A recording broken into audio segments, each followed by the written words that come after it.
예, 계속하겠습니다. 자, 용어 정립했고요. 자, 이제 여러분들이 ARP 소프트웨어 모듈을 짜야 되죠. 예, 짜야 될 때 어태커 입장에서 여러분들이 코드를 구현을 하시면 됩니다. 자, 해야 될 것은 뭐냐면 여러분들이 지난 실습에서는 샌드 ARP를 통해서 감염을 한 번만 시켰어요. 한 번만 시키면 되는 게 아니라 여러분들이 그 계속해서 어 샌드가요. 그 가만히 있는 게 아니고 어느 정도 시간이 지나면 또 다른 ARP 패킷에 의해서 이게 다시 이렇게 감염이 풀립니다. 그걸 리커버가 된다라고 하는데 리커버가 되지 않도록 어태커는 계속해서 샌더한테 그 뭐냐 계속해서 그 감염 패킷, 인펙트 패킷을 보내야 돼요. 언제 보내야 되는지 이게 시점이 아주 중요합니다. 예, 계속해서 감염 상태로 만들어놔야 되고요. 자, 그 다음에 어태커는 자 샌더가 쏘갔죠. 샌더가 쏘가서 그 패킷을 그 타겟한테 보내는 게 아니라 어태커한테 그 IP 패킷을 보내버려요. 스푸프트 IP 패킷을 받았을 경우에 어태커는 그 원래 가야 될 곳으로 릴레이를 해줘야 됩니다. ARP 스푸핑 코드를 작성할 때 여러분들이 대표적인 그 두 가지 경영이 바로 이 두 개입니다. 이 두 개를 여러분들이 제대로 구현을 하셔야 됩니다. 자, 그 다음에 ARP에 대해서 그 설명을 할게요. 이거 여러분들 다 한번 한 겁니다. 자, 1번은 뭐냐면요. 자, 어떻게 돼요?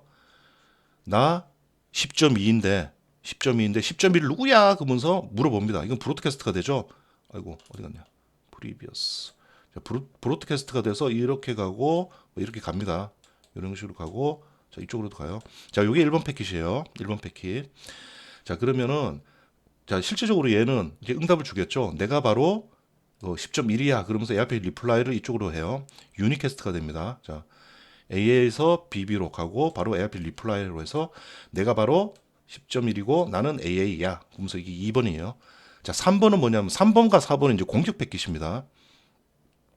자, 이게 뭐냐면은 얘가 자, 2번은 뭐예요? 얘가 리플라이를 주는 거예요. 얘가 리플라이를 주는 거고 3번은 뭐냐면 얘가 똑같이 리플라이를 주면서 뭐라고 얘기하죠? 내가 바로 게이트웨이요. 이렇게 얘기를 하는 겁니다. 자, 어떻게 돼요?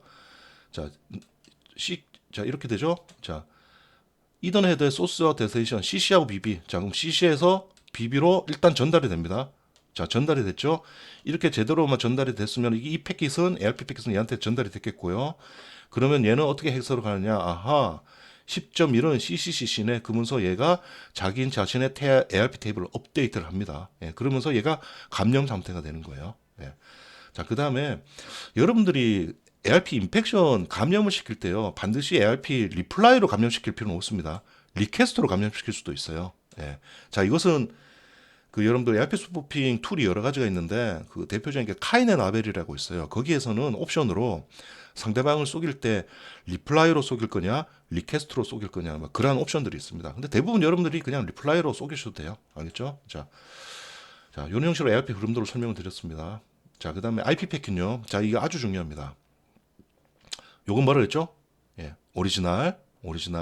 그 다음에 원래 이렇게 가요. 그죠? ARP 테이블의 정상이 됐을 때, 자, 두 번째 어태커가 공격을 했어요. 샌더를 공격해서 샌더의 ARP 테이블을 감염시켰습니다. 그러면 얘가 감염된 상태에서는 그 패킷을 원래 가야 될 곳으로 보내지 않고 이렇게 보내게 됩니다. 이렇게. 자, 이거를 뭐라? 스푸프트. 자, 이렇게 왔죠?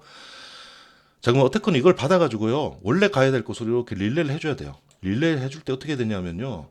자, 이던의 헤더를 제외한 그 위에 IP 패킷 있죠. 이 부분은요, 여러분들 건드릴 필요 없습니다. 그대로 복사를 해주면 돼요. 복사를 해주고, 패킷을 전송할 때 여러분들 소스 맥과 데스티네이션 맥을 정확하게 적어 놔야 됩니다. 자, 그럼 나는 이 패킷을 받아서 이쪽으로 릴레이를 해줄 때, 이던 헤더에 데스티네이션 맥은 AA를 적어야겠죠. 그래야 얘한테 전달될 겁니다. 소스 맥에다 먹을 적어가, 소스 맥에다가. 자, CCCC를 적을 수도 있고, 어떻게 해요? 여기에다 CCC를 적지 않고 BBB를 적을 수도 있지 않을까요? 예. 자, 여기에다가 만약에 BBB를 적는다 과정을 합시다. BBB를 적는다 과정을 했을 경우에 라우터 입장에서 봤을 때는요. 실질적으로 샌더가 보낸 것인지 안 그러면 어태커가 보낸 것인지를 전혀 구분하지 못합니다. 예.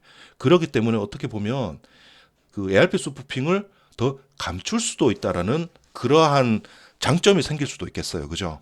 자, 그러면은 여기다 BBB를 보낼 수도 있고 CCC를 보낼 수도 있죠. 자, 그럼 BBB를 보냅니다. 그럼 어떻게 될까요? 자, 여기서 출발해서 이렇게 쭉 가요. 소스 맥이 BBBB, 데스티네이션 A에 이렇게 쭉 갑니다. 그럼 얘한테 도달해요, 안 해요? 도달합니다. 도달하면은 예를 들어 가지고 8.8.8.8에 대한 핑을 때렸다고 가정합시다. 그럼 위로 쭉 올라가죠. 쭉 올라갑니다. 쭉 올라갔다가 8.8.8.8에서 리플라이가 와요. 핑 리플라이가 옵니다. 자, 그죠? 자, 그러면은 이 패킷은 이제 다시 이제 이렇게 얘한테 전달이 돼야겠죠. 이 전달되는 패킷은요. 자, 우리는 얘가 샌더고 얘가 타겟이지 그 어택 입장에서 얘는 공격을 안 했어요. 그래서 얘는 정확하게 10.2에 대한 그 맥어델 쓰는 BBB라고 알고 있습니다. 이 패킷이요 어떻게 될까요? 소스 맥이 뭐죠? AA 데스티네이션 BB죠. 네. 자, 이 패킷이 그럼 어떻게 돼요? 이렇게 가서 이렇게 전달이 되나요? 될까요? 자, 다시 한번 얘기할게요. 릴레이를 시킬 때 이게 정답은요, CCCC 자기 맥을 다는 게 정답입니다. 근데 자기 맥을 달지 않고 샌더의 맥을 달아요. 여기에다가 BBB를 달았을 경우에를 얘기하는 겁니다. BBB를 달았을 때 실제적으로 전달이 되고 외부로도 잘 갑니다. 그 다음에 응답이 와요. 응답이 왔을 때 이 패킷이 이렇게 와서 이렇게 갈까요? 예, 안 갑니다. 왜 안 가죠? 이 패킷 내려오는 패킷 소스 맥은 A, 데스티네이션 B죠. 이렇게 내려갔다가 이 패킷은 어디로 가냐? 이쪽으로 갑니다. 왜 그러죠? 어태커는 이 타겟을 감염시키지는 않았어요. 게이트웨이를 감염시키지 않았는데 이 패키지 왜 이쪽으로 올까요? 뭐죠? 바로 캠테이블입니다. 이 캠테이블이 감염이 돼버려요. 아니, 마탱이가 갑니다. 이 캠테이블은 어떻게 생겼냐면요. AA는 1번, BBBB는 2번, CCCC는 3번으로 학습을 하고 있어야 됩니다. 자, 그런데 우리가 만약에 그 릴레이 패킷을 보낼 때 소스 맥에다가 자기 맥을 안다고 B를 달잖아요. 그럼 이 L2 스위치는 뭐냐면은 자, 어떻게 돼요? 다시 AA는 1번, BBBB는 2번, CCCC는 3번 이렇게 학습을 하고 있어야 되는데 우리가 이 패킷을 보냄으로써 어떻게 되냐면요. B로 보내죠. 그럼 BBBB도 여기에서 어떻게 돼요? 3번으로 업데이트가 돼요. 캠 테이블이 깨집니다. 캠 테이블이 깨지면서 소스 맥 AA, 데스티네이션 BB 패킷이 이렇게 내려왔다가 얘한테 전달이 되는 게 아니고 얘한테 전달이 돼버려요. 왜요? L2 스위치 캠 테이블이 깨졌기 때문에 그래요. 예. 자, 만약에 지금 제가 패킷을 보냈다가 올라갔다가 내려오는 이 짧은 시간에요. 짧은 시간에 샌더가 또 어떤 패킷을 한 개라도 보냈습니다. 한 개라도 보냈어요. 그럼 어떻게 돼요? 다시 1호 원복이 돼요. 예. 자, 그 경우에는 이 패킷이 요 패킷이 요로 갔다가 다시 이쪽으로 가요. 멘붕 옵니다. 멘붕이 와요. 예. 자, 이 L2 스위치를 디버깅 할 수도 없어요, 여러분들. 예, 이거 여러분들, 저도 맨 처음에 ARP 소프트 모듈 작성을 할 때, 이거 정말 이것 때문에 많이 고민을 했어요. 여기에다 비빌비를 다니까, 이 샌더 입장에서 네트워크가 마탱이 가기도 하고, 마탱이가 안 가기도 하고 그럽니다. 그 이유를 몰라요. 예. 결국 나중에 L2 스위치를 배우고 나서 알았습니다. 자, 그래서 뭐냐면은, 여러분들이 여기에다가 릴레이를 해줄 때는요, 절대로 샌더의 맥을 적어주시면 안 됩니다. 자기 자신의 맥, CCC를 달아주셔야 돼요. 그 이유는 뭐죠? 바로 L2 스위치의 캠 테이블을 마탱이 건드리지 않기 위해서입니다. 건드리면 안 됩니다. 알겠죠? ARP 스푸핑은요. ARP 스푸핑은 상대방에 대한 호스트를 속이는 거지 L2 스위치를 속이는 게 아닙니다. 아셨죠? 그 사람들이 많이 헷갈려 하시는 분들이 있어요. 자, 그리고 이게 또 어떤 사람들은 또 오해를 하는 경우가 있는데 더미 허브 환경에서는요. 더미 허브 환경에서는 여러분들이 이게 ARP 수품을 할 필요가 없습니다. 왜 없느냐? 이 패키지 무조건 브로드캐스트 되기 때문에요. 가만히 있어도 자기 옆에 있는 컴퓨터의 패키지 나한테 들어와요. 그런데 어떻게 돼요? L2 스위치가 들어오면서 상대방의 패키지 안 보이는 거죠. 예. 자, 그렇기 때문에 어떤 사람들은 어떻게 설명하느냐? L2 스위치, ARP 스푸핑은 L2 스위치 환경에서 필요하며 L2 스위치의 캠 테이블을 건드리면서 하는 공격이다. 이렇게 잘못 설명하시는 분들이 있어요. 그거는 절대로 그 맞는 말이 아닙니다. 알겠죠? 자, 다시 정리할게요. ARP 스푸핑은 같은 컴퓨터의 다른 호스트의 패킷, 다른 호스트의 IP 패킷을 보기 위해서 하는 공격이고 이 공격이 제대로 유효하기 위해서는 여러분들이 절대로 L2 스위치 캠 테이블을 건드려서는 안 된다. 자, 이것을 제가 설명을 드리겠습니다. 예. 자, 설명을 길게 드렸는데요. 코드는 간단합니다. 여러분 릴레이 보낼 때 그 소스 맥에다가 자기 거 달면 돼요. 아셨죠? 자, 언제 리커버가 되는가 아주 복잡합니다. 아주 복잡해요. 자, 자, 두 가지 경우가 있어요. 이거 뒤로 볼게요. 이것도 다 지우고 갈게요. 언제 리커버가 되느냐?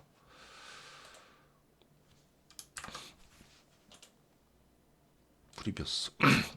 자, 이제 ARP를 합니다. 여러분들이 ARP 테이블은요, ARP 캐시 테이블이라 그래가지고, 이거는 여러분들이 한번 학습을 하고 나서 계속해서 유효한 값이 아닙니다. 보통 타임아웃이 있어가지고, 그 타임아웃이 지나면 ARP 테이블에서 없어져요. 그러면 또 다시 ARP 리퀘스트가 발생하고, ARP 리플라이를 발생하면서 원복이 됩니다. 자, 지금 얘가 감염 상태라고 볼게요. 감염 상태에서 ARP 캐시가 완료가 됐습니다. 그럼 얘는 또 다시 ARP 리퀘스트로 물어봅니다. ARP 리퀘스트로 물어보죠. 자, 물어보면은 얘가 ARP 리플라이를 주게 돼 있어요. 자, 그러면 어떻게 돼요? 감염이 풀립니다.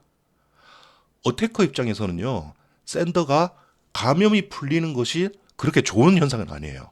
자, 그러면은 이 패킷에 의해서 감염이 풀리죠.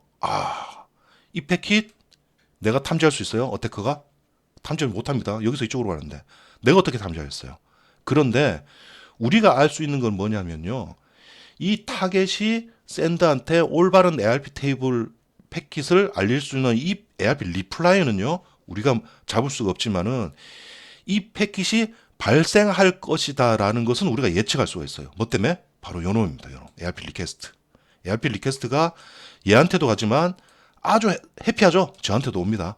그렇기 때문에 우리는 예측을 하는 거예요. 어떻게? 이 패킷이 그 다음에 이게 진행이 될 거다. 자, 그래서 어태커는 요 패킷이 발생했을 때 얘가 있으면 감염이 풀릴 것이다 라고 생각하고 이제 얘한테 다시 공격을 하면 돼요. 자, 이게 첫 번째 사례고요. 두 번째 사례는요, 얘도 또 풀립니다. ARP 캐시가 또 완료가 되는 경우 있어요. ARP 테이블 캐시가 완료가 되는 경우에 내가 또 ARP 리퀘스트로 물어봅니다. 어떻게 물어보느냐? 나 10.1인데 10.2 누구요? 예, 혹은 10.1인데 존재하지 않는 10.5, 10.6 이런 놈이 있을 때 이런 놈 물어볼 때 ARP 리퀘스트로 물어보죠. 그럼 이게 쭉 내려서 이제 브로드캐스트 되겠죠. 이 브로드캐스트가 되는데 ARP 헤더에 샌더맥에다가 자기 거 달고 샌더 IP 10.1이죠. 이 패키지 얘한테 전달이 되면 어떻게 됩니까? 풀립니다. 다시 리커버가 돼요. 이것도 어태커 입장에서는 탐탁치 않아요. 예. 자, 근데 어떻게 돼요? 이 패킷을 ARP 리퀘스트가 얘한테도 가지만 이것도 저한테도 오죠. 예. 자, 그렇기 때문에 얘가 어태커 입장에서는 얘가 또 감염이 풀린다라는 것을 여러분들이 예측할 수가 있어요. 그래서 그때 다시 또 ARP 공격을 하면 됩니다. 예. 두 가지 경우입니다. 첫 번째, 샌더가 ARP 리퀘스트를 날려서 타겟이 리플라이가 온다라는 것을 예측하는 경우 공격을 하면 돼요. 그 다음에 반대 두 번째 경우 타겟이 발생한 ARP 패킷에 의해서 샌더가 감염이 풀리는 경우. 예, 이 두 가지 경우에 대해서 어태커는 전부 다 그 시점은 알 수가 있기 때문에 다시 공격을 성공하면 됩니다. 자, 그리고 더 복잡한 게 있습니다. 뭐냐면요, 요즘에는요, ARP 리퀘스트가 발생을 할 때, 자, ARP 리퀘스트는 기본적으로 브로드캐스트라고 그랬죠. 예, 자, ARP 캐시가 이쯤 돼서 여기서 ARP 캐시가 완료가 된다고 가정을 합시다. 그러면 이 완료되는 시점에서는요, ARP 리퀘스트가 브로드캐스트로 가요. 예, 그래서 지금 제가 설명해 바대로 이렇게 다 이렇게 여러분들이 예측을 하거나 판단을 해서 여러분들이 재감염을 시키면 됩니다. 근데 요즘에는요, ARP 리퀘스트를 브로드캐스트로 안 보내고 유니캐스트로 보내는 경우가 있어요. 이 언제냐면은, 자, 이 시점 되면은 ARP 캐시가 완료가 되면서 리퀘스트를 브로드캐스트로 보냅니다. 근데 기본적으로 ARP 리퀘스트는 브로드캐스트로 보냈을 경우에는 같은 네트워크 대역에 쓸데없는 모든 호스트들한테 패킷이 전달이 돼야 된다는 그런 부담이 있어요. 그래서 뭐냐면 캐시가 완료되기 얼마 전, 몇 초 전 정도 돼가지고 여기 있대요. 다시 ARP 리퀘스트를 물어봅니다. 이거는 유니캐스트예요. 자, 이거는 이때 보내는 것은 브로드캐스트이지만 이때는 유니캐스트입니다. 유니캐스트로 물어보면서 어떻게 돼요? 너 10.1 맞지? 라고 물어보는 그런 개념이라고 봐요. 이때는 상대방이 아직까지 ARP 테이블 캐시에 있기 때문에 ARP 리퀘스트를 브로드캐스트로 안 물어보고 자기가 학습하고 있는 유니캐스트로 물어볼 수가 있어요. 예. 이런 패키지 발생을 합니다. 윈도우즈 XP까지는요, 이런 패키지 없었어요. 이거를 ARP4이라고 하는데요. 없었다가 윈도우즈 비스타에서부터 이런 패키지 발생하기 시작했습니다. 요즘에 다른 호스트들이나 IoT 기계들 봐도요, 전부 다 ARP4를 사용해요. ARP 리퀘스트를 테이블을 알고 있다는 경우에, 상대방에 대한 테이블을 알고 있다는 경우에는 브로드캐스트로 보내기 이전에 유니캐스트로 먼저 보내봅니다. 이게 문제예요. 어택 입장에서. 얘가 ARP 리퀘스트를 브로드캐스트로 물어봐야 내가 그 시점을 알고 있죠. 브로드캐스트로 안 부르고 유니캐스트로 물어본다니까요. 아, 골치 아프죠. 어택커 입장에서. 이거 어떻게 하면 되죠? 내한테 그 패킷이 오나? 옵니까? 옵니다. 왜? 지금 속인 상태잖아요. 내가 어태크가 샌더를 속인 상태이기 때문에 얘는 유니캐스트로 물어볼 때요. 얘한테 물어보는 게 아니에요. 내한테 물어봅니다. 내한테. 예. 그죠? 야, 어떻게 보면 굉장히 불행할 수 있는데 이렇게 되면 해피해요. 그죠? 얘를 계속 감염 상태로 만들어 놨을 때는요. 얘는 ARP 리퀘스트를 실제 타겟한테 물어보는 게 아니라 어태커한테 물어봅니다. 그러면 내가 그때 또 다시 여러분들 또 감염 패킷 보내면 돼요. 예. 문제는 뭐죠? 타겟이 샌더한테 ARP 리퀘스트를 유니캐스트로 물어보는 경우예요. 얘는 아직 감염 상태는 상태가 아니죠. 그럼 유니캐스트는 어떻게 합니까? 여기서 출발해서 이쪽으로 물어본다니까요. 이 패킷은 어떻게 돼요? 어태커가 감지를 못해요. 이 시점은 어태커는 알 수가 없습니다. 이게 가장 큰 문제예요. 자, 이거 어떻게 하면 되죠? 예.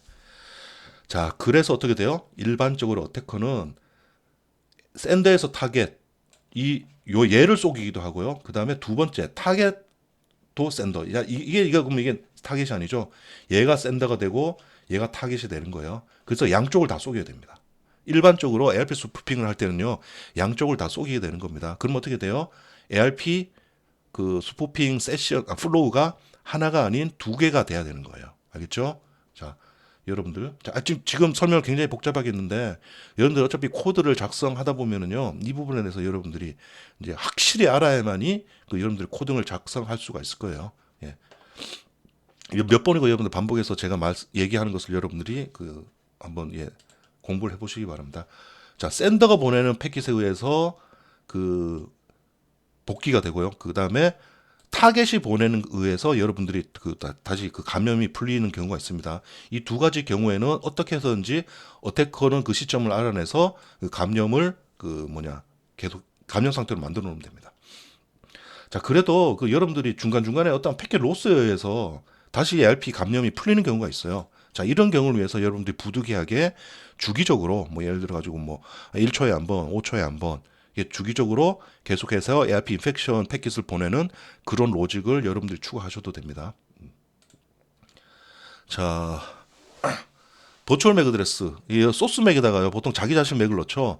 자, 그러면은 여러분들 어떻게 되냐면요, 샌더, 빅팀에서 여러분들 ARP 테이블을 건드려 보면은 맥 어드레스, 그러니까 게이트웨이에 대한 맥 어드레스하고 특정 호스트에 대한 맥 어드레스 똑같아요. 예, 그렇게 되면 걸리기가 쉬워요. 걸리기가 쉽기 때문에 여러분들이 자기 자신 맥을 쓰지 않고요, 가상의 맥을 쓰시면 됩니다. 가상의 맥을 써서 여러분들이 공격하시면 돼요. 자, 여기에다가 CCC 집어넣지 않고요, 존재하지 않는 아무거나 집어넣으시면 되는 겁니다. 여기다가 버추얼 맥을 써도 되고요. 그 다음에 여러분들 공격할 때도 자기 자신 맥 쓰지 마세요. 자기 자신 맥 쓰지 말고 여기에다가 가상의 맥 그렇게 쓰시면 됩니다. 그러면 여러분들이 걸리지 않을 수가 있어요. 그런데 이것은 여러분들이 유선에서는 되는데 무선에서는 안 됩니다. 무선에서 여러분들이 패킷을 보낼 때요, 소스 맥에다가 자기 거 달지 않으면은 무선에선 전달이 안 됩니다. 자, 그것은 여러분들이 DAT11의 WPA2나 이런 부분 여러분 나중에 공부를 하셔야 돼요. PTK나 그런 부분을 공부를 하셔야 되는데, 예. 자, 그래서 일단 가급적이면 여러분들이 버추얼 맥 어드레스를 쓰는 게 낫지만은 유선에서는 가능하지만 무선에서는 그게 안 된다. 예, 요 정도로 설명하겠습니다. 여러분들 그냥 편하게 자기 자신 맥 쓰도록 하세요. 자, 이게 여기서부터 골 때립니다. 자, 이게 여러분들 이제는 방어하는 것을 제가 설명을 할게요. 방어하는 거. 이러한 실질적인 네트워크 환경이 있어요. 자, 이런 네트워크 환경에서 어떻게 되냐면은 이게 액티브고요. 이게 액티브고 이게 스탠드바이예요. 이제 현재 이놈이 지금 라우터 역할을 하고 있다가 얘가 어떠한 이유인지는 모르는데 갑자기 얘가 죽어버려요. 죽으면서 이 옆에 있는 라우터한테 얘기를 합니다. 네가 지금부터 라우터 역할을 해라. 그러면서 명령을 하고 자기는 죽어버려요. 그럼 어떻게 돼요? 반대로 얘가 액티브가 되고 얘가 스탠드바이가 됩니다. 자, 현재는 그러면은 기존에는 이 모든 호스트들은 10.1에 대해서 게이트웨이에 대해서 맥 어드레스를 AA로 학습을 하고 있겠죠. 근데 갑자기 얘가 이제 바뀌었어요. 이제 얘가 라우터가 됐습니다. 그럼 어떻게 돼요? 이 각 물려 있는 모든 호스트들에서 ARP 테이블에 10.1을 바라보고 있는 그 테이블을 전부 다 A에서 D로 바꿔줘야겠죠. 어떻게 바꿀 수 있죠? 바로 이놈이 액티브가 된 놈이 브로드캐스터로 때립니다. 브로드캐스터로 어떻게 해요? 내가 바로 게이트웨이요 하면서 얘가 브로드캐스터로 여러분들 때리면 됩니다. 그러면 일제히 여러분들 ARP 테이블 업데이트가 되도록 됩니다. 자, 이걸 뭐라고 하죠? 바로 ARP 뭐라 그러더라? 까먹었어요. 아, 용어 뭐더라? 예, 이런 용어가 있었는데. 자, 이런 형식으로 해서 되는데, 자, 문제는 뭐냐면 이렇게 들어오는 패킷이, 자, 이렇게 들어오는 패킷이요. 실제로 공격 패킷인지, 안 그러면 실질적인 네트워크 장비에서 정상적으로 보내는 패킷인지 구분할 수 없다는 거예요. 이 패킷을 받으면 어떻게 되냐면 여러분 컴퓨터에 ARP 테이블이 갑자기 업데이트가 됩니다. 이러면 ARP 스푸핑에 대해서 여러분들이 의심을 할 수도 있겠지만 이거는 실질적으로 ARP 스푸핑 공격이 아니거든요. 예. 아, 자, 용어 생각났습니다. ARP 리다이렉터라고 합니다. 예. 라우터가 갑자기 변경되면서 그 같은 네트워크 대역에 모든 ARP 테이블 한꺼번에 변경하는 ARP 리다이렉터라고 합니다. 예. 이런 경우에는요, 공격자의 입장도 힘들어요. 처음에는 얘는 어떻게 돼요? 패킷을 받아 릴레이를 보낼 때 이쪽으로 릴레이를 해줘야 되죠. 근데 갑자기 바뀌면 그다음부터 이쪽으로 릴레이 해줘야 된다고요. 공격자도 힘듭니다. 그 다음에 여러분들이 방어를 하려 그러면은, 예, 여러분들 방어하려 그러면은 그 맥어드레스 갑자기 변경되면은 로트 해주면 되는데, 예, 이게 실제적으로 이게 이놈이 진짜 실제 라우터인지 안 그러면 공격하는 놈인지 이 입장에서 판단하기가 굉장히 힘들다는 거죠. 예. 실질적으로 이런 네트워크 환경이 있습니다. 실질적으로 이런 네트워크 환경을 제가 지금까지 두 번 봤어요. 두 번. 네, 두 번 봤어요. 이런 환경이 있습니다. 예. 그렇기 때문에 ARP 스푸핑 공격도 힘들고 방어도 힘든, 네, 그런 여건이 있습니다. 자, 그 다음에 공격은요, 보통 그냥 몰래 보는 겁니다. 몰래 보는 거고, 뭐, 다른, 뭐, 이런 것도 있는데, 자, 이거 넘어갈게요. 자, ARP 리퀘스트, 이게 리퀘스트도 해도 되고, 리플라이를 해도 됩니다. 쏘길 때요, 샌더 맥에다가 자기 맥을 집어넣지 않고 랜덤 맥을 집어넣어요. 예. 랜덤 맥을 집어넣고, 이렇게 막 아무렇게 한 다음에 어떻게 돼요? 소스 맥도 자기 랜덤을 달거나, 자기 맥 달아도 되고, 예. 문제는 뭐예요? 데스테이션 맥을 이렇게 달아요. 자, 데스테이션 맥에다 FF를 달고 이 패킷을 보내면은 같은 네트워크 대역의 모든 놈들한테 전달해야 되겠죠. 그럼 어떻게 돼요? 그런 모든 호스트들은 이 패킷을 ARP 패킷을 받았을 때 이걸 가지고 자기 자신의 ARP 테이블을 업데이트를 합니다. 그럼 어떻게 돼요? 10.1에 대해서 맥 어드레스는 이거구나. 그러면서 쓰레기 값을 업데이트하게 돼요. 그럼 어떻게 되죠? 이 패킷 한 개 보내면은 같은 네트워크 대역의 모든 컴퓨터들이 외부 인터넷 통신을 못하게 됩니다. 예. 여러분들 이거 실습을 제가 항상 강조를 하지만은 여러분들 절대로 이거 라이브 환경에서 하지 마세요. 알겠죠? 공공기관이나 뭐 이거 여러분들 뭐 학교나 이런 데 절대로 하지 마시고요. 이런 테스트를 하실 때는 여러분들이 소규모 네트워크를 구성한 다음에 거기서 여러분들이 하시기 바랍니다. 예, 실제적으로 이렇게 공격을 하면은 전체 네트워크가 마탱이 갑니다. 실제적으로. 제가 라이브에서 해봤을까요? 안 해봤을까요? 예. 예, 안 해봤습니다. 예. 안 해봤다라고 말씀드리겠습니다. 예, 여러분들 절대로 하시면 안 됩니다. 예. 자, 그 다음에 자, 뒷부분은 약간 좀 그냥 빨리 넘어갈게요. ARP 스푸핑 공격은 원격에 있는 호스트를 공격하는 게 아니고 옆에 있는 컴퓨터를 공격하는 거기 때문에요. 이게 여러분들 신문에 나는 경우가 없어요. 대부분 서버의 DB가 뭐 개인정보가 터졌다 그러면 이것은 언론에 크게 터지지만은 내가 게임방에서 게임을 하고 있다가 옆에 있는 사람한테 공격을 당했다. 이게 여러분들 신문에 나나요? 신문에 안 납니다. 예. 유일하게 ARP 스푸핑 공격이 제가 알고 있기로 크게 난 기사가 바로 이거예요. 이거는 뭐냐면은 PC방에서 옆에 있는 컴퓨터를 공격을 한 게 아니라 데이터 센터 내에 웹서버를 공격을 했어요. 그러니까 여기 큰 웹서버가 있고 여기 게이트웨이가 있죠. 게이트웨이가 있으면은 수많은 사용자들이 여기 붙어가지고 HTTP 통신을 하는데 뭐냐면 이 같은 데이터 센터 내에서 어떠한 테스트 PC가 있었어요. 테스트 PC가 뭐냐면 여기서 이쪽으로 가는 HTTP 이쪽으로 가는 리플라이를 공격을 해서 이렇게 했습니다. 얘는 아무런 잘못도 없죠. 얘는 뭐 감염이나 이런 뭐 아무리 스캔해봤자 뭐 악성 코드 있나? 없지. 예. ARP 테이블이 감염된 거예요. 예. 그래가지고 ARP 리퀘스트가 어떻게 되냐 이렇게 가죠. 리플라이는 어떻게 돼요? 이렇게 옵니다. 그러면서 여기에서 거짓 그 어태커가 의도하는 HTML 집어넣은 거예요. 예. 그러한 공격이 있었습니다. 그래서 감염이 92,000대인가 아마 그 됐을 거예요. 예. 자, 요 부분은 자 이제 어떻게 하면은 ARP 공격을 막을 수 있을 것이냐 하는 것에 대해서 제가 이론적으로 그 해놓은 겁니다. 자, 여러분들 어떻게 해서든지 ARP 인펙션을 해야 돼요. 인스펙션을 해서 이 맥 어드레스에 과연 제대로 된 맥 어드레스냐를 여러분들이 판단하시면 되는데, 예. 일단 호스트 랩에서 얘기할게요. 가장 쉬운 방법이에요. ARP 테이블을 스태틱으로 박아 넣는 겁니다. 스태틱으로 박아 넣으면은 아무리 그 ARP 테이블이 들어와도 다이내믹이 아니기 때문에 그냥 변경이 되지 않아요. 이렇게 사용하면 되는데 여러분들 이렇게 사용하는 거요. 굉장히 불편해요. 굉장히 불편합니다. 예.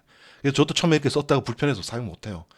자, 이런 형식으로 ARP 소임 방지할 수도 있고요. 두 번째는 뭐냐면은 자, 일반적인 백신이나 어떠한 ARP 공격을 탐지해주는 프로그램들이 있어요. 그 프로그램들은 대부분 어떻게 작동을 하냐면은 자기 자신 테이블, ARP 테이블이 갑자기 변경이 되었을 때 이게 맞느냐 안 맞느냐 사용자한테 노티해주는 그러한 거라고 보시면 됩니다. 자, 호스트랩에서 막을 수 있는 그 보편적인 방법입니다. 이거 여러분들 프로그램 금방 짜요. 그 ARP 테이블 주기적으로 1초에 한 번씩 그렇게 결과를 받아가지고 변경된 거 있으면 여러분들 노트해 주는 거 여러분들 간단한 파이썬으로 짜도 됩니다. 한번 이것도 여러분들 시간 날 때 해보시기 바랍니다. 자, 이 스위치에서 탐지 조건 이거 넘어가겠습니다. 야, 이거 아주 어려워요. 이건 그 여러분들이 자, 내가 어떻게 해서든지 내가 감염을 이렇게 게이트웨이로 가는 패킷을 여러분들이 막았어요. 근데 어떻게 돼요? 게이트웨이에서 이쪽으로 오는 패킷을 어태커가 공격을 해서 이렇게 오게 했습니다. 이건 막을 수 있나요? 못 막습니다. 알겠죠? 자, 결국 여러분들이 제대로 ARP 스푸핑을 막으려고 그러면은요, L3 레벨, 어떻게 돼요? 호스트 레벨에서는 여러분들 못 막아요. 제대로 된 ARP 스푸핑을 방지하려고 하면 L2에서 네트워크 중간, 랜의 중앙에 있는 L2 스위치에서 그 ARP 스푸핑 방지하는 모듈이 들어가야 됩니다. 알겠죠? 자, 이것을 위해서 그 국내 L사하고 국외에는 C사에서 제공해주는 스위치가 있는데요. 그 스위치는 기본적으로 ARP 스푸핑 방지 모듈이 들어가 있어요. 탐지 모듈이 들어가 있고, 자, 이거 여러분들 대부분 국내 PC방에 도입이 되어 있습니다. 자, ARP 스푸핑에 대한 정확한 원리는 잘 모르지만 이 피해에 대해서는 가장 잘 아는 사람이 바로 PC방 사장이에요. 그래서 PC방 할 때 여러분들 L2 스위치는 비싸도요. 이러한 그 ARP 스푸핑을 방지하는 스위치를 보통 도입을 많이 합니다. 그렇기 때문에 여러분들이 절대로 PC방에서는 공격을 하지 마세요. 대번 걸립니다. 아시겠죠? 예. 자, ARP 스푸핑을 어떻게 막을 수 있느냐 하는 방법에 대해서 제가 몇 가지를 이렇게 이론적으로 설명을 해놓은 겁니다. 예. 이건 나중에 그냥 이론이니까 그냥 넘어가겠습니다. 예. 이렇게 할 수도 있다. 이렇게 할 수도 있다. 예, 긴 시간 통해서 그 ARP 스푸핑에 대한 전반적인 것에 대해서 설명을 해 보았습니다. 예, 이걸로 마치도록 하겠습니다.